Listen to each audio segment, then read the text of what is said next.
আজকের রেসিপি নিরামিষ এঁচোড়। প্রথমে এঁচোড়টাকে কেটে সিদ্ধ করে নেব। এখানে মশলার জন্য নিয়ে নিয়েছি জিরা আদা বাটা, গরম মশলা বাটা, শুকনো মশলা, ধনে পাতা বাটা, একটু টমেটো, একটু আলু। কড়াইটা গরম করে নিয়েছি, এবার তেল দিয়ে দেবো।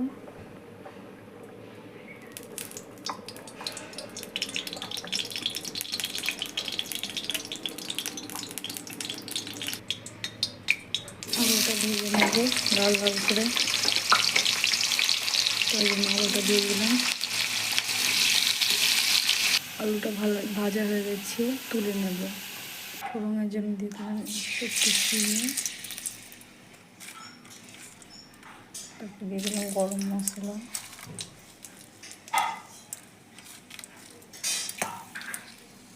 শুকনো লঙ্কা,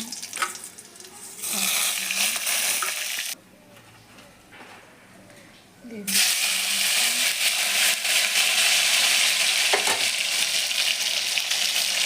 তারপর দিয়ে জিরে আদা বাটা, তারপর ভালো করে মশলাটা কষিয়ে নিই। তারপর দিয়ে দেবো হলুদ, স্বাদ মতো লবণ,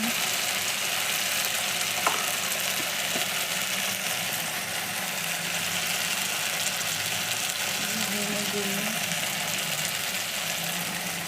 মশলা। এবার ভালো করে কষিয়ে নেব। একটু আগে সিদ্ধ করে নিয়েছি, এবার দিয়ে দেবো। এবার 5 মিনিট মতো কষিয়ে নেব।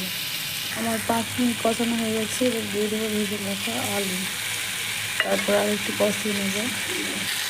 কষানো হয়ে গেছে, এবার দিয়ে দেবো পরিমাণ মতো পেঁয়াজ।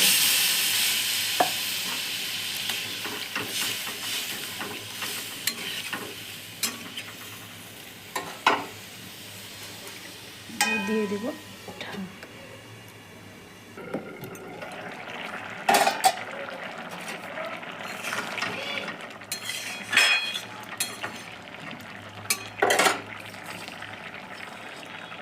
দিয়ে দেবো ধনে পাতা,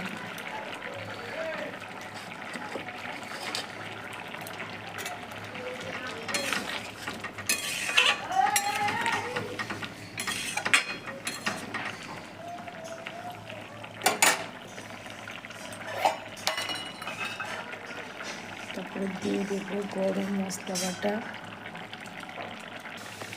এবারে নামিয়ে নেব। তৈরি হয়ে গেছে আমাদের নিরামিষ এঁচোড়।